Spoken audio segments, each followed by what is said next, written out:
In today's video, we are going to be discussing how the regulations around P2P has changed as of March 2026.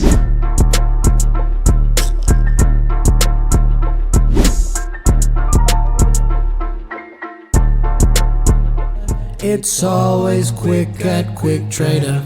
Hey guys, welcome back to another video. I'm Luca. Today I'm here with Nolan. Zylan. And today we're going to be speaking about P2P laws and how they have changed as of March 2026. So the new law that just came about, known as CARF, Crypto Asset Reporting Framework. So basically SARS are now in cahoots with the exchanges.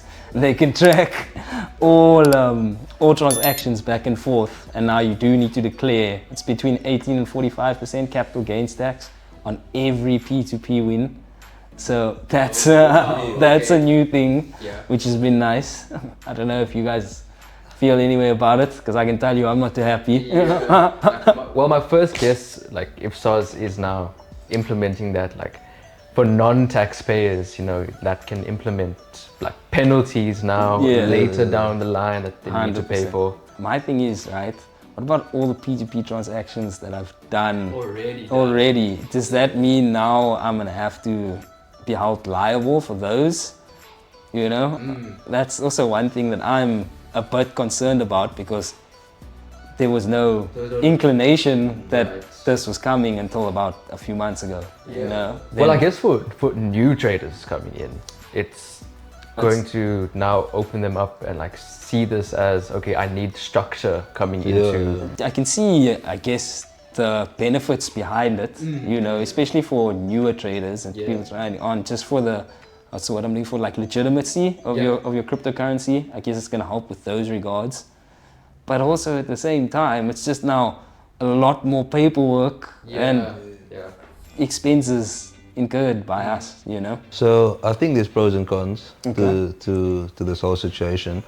You obviously know the cons is costing, back pocket. It's going to cost us a bit more. However, there are pros as well, because one thing that we deal with is a lot of scams. Right? That's true.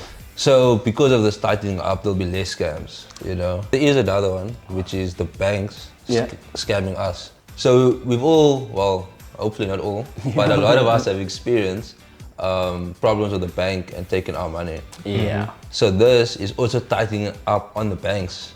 So the banks can't do that anymore, and the financial institutions. If anything had to happen, we now, it's under the FASE Act. So because of the FASE Act, and the bank is under the FASE Act, and the CAS, which is Crypto Asset Service Providers, is under the FASE Act, banks can't just take our money and just say, you know, sorry guys, they'll have to be liable for their actions. See, no, oh, nice. That's really cool. But now one thing that I have against that is, have you seen how expensive it is to get a CASP license? Oh, that issue. So now they want us to fork out all that money in order for us to sell assets that we own. Why? Like, my main thing is, why? Why is it okay for some person, any person, to go and advertise their asset on Facebook, whether it be a laptop or a car or whatever, and sell that, and they don't have to get proof of payment, they don't need proof of ID, they don't need none of those things. That's fine, that's all above board.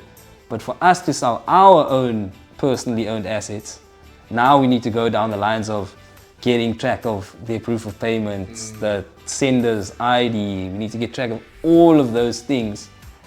And it's not like Facebook Marketplace, or Facebook Marketplace doesn't have scammers there. You know? Fair, but now that the rules are different, they're gonna help try, like, not, I was gonna say benefit that from not happening, but try avoid that from happening. So we've dealt with scammers, right? But it's also because we have each other, we have the that's group. true. That's true.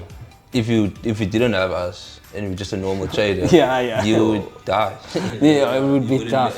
But also, my thing as well is, if you were also like a normal trader, just trading by yourself in your own capacity, and you wanted to start trading, and now you need a CASP license, With Quick Trader, you can resell offers or something like that. Yeah, there we go.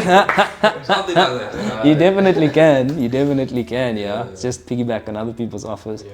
With reselling, you wouldn't need a CASP license because you don't own the asset.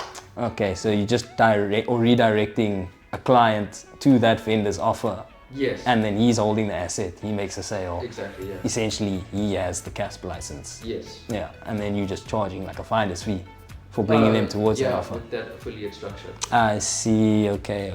So it makes sense. So at least it's not like you're starting out, hung out to dry. Yeah. You know, like there's still options available for you. So just to highlight why I think it's a positive that SARS is doing this is so we are in the right groups. We have the right friends, the right resources to make this all possible and easy. But we've also been doing it for a while. That's true. So what happens is now new traders come on board and the scammers take advantage of them. I'm with you. So now there will actually be legal action will be taken against the scammers. They won't just get a blocked account or slap on the wrist. I see. Because SARS is involved. I get you. So it's not like, oh, okay, I've got my trading, or let's say I've got this P2P account blocked. Let me just go and make one. It's not ID verified and try and do the same thing, or let me just hop onto a different exchange or P2P platform. Sorry. Yeah. I guess I see where you're coming from. It'll stop the scammer. Yeah, man. I think I need to get used to it because it's a big change. But you know, in life, things change. You know, it's just about adapting and making the most out of it. You know. Now that SARS is on board, your business now becomes more legitimate. I guess I do see where you're coming from, because even just from like a business perspective, if I've had to apply for credit and things like that, it has been a little bit more difficult just because I have a crypto-based business. Yeah. Not impossible, it's just they have to do thorough investigation. They want to make sure. But I feel like that's going to be a lot easier if your business is regulated with or through SARS and with SARS. Yeah. So and it's better for your business in the long term. Yeah. That draws us to the end of the video today, guys. Unfortunately, it was one of those topics where there is pros and cons. It's just dependent on the individual. Me personally, it's something I'm going to have to get used to. But then again, in life, you have to get used to things, adapt and move forward. Don't forget to smash like, subscribe. All of our socials are linked down below, and we'll catch you in the next one. Cheers.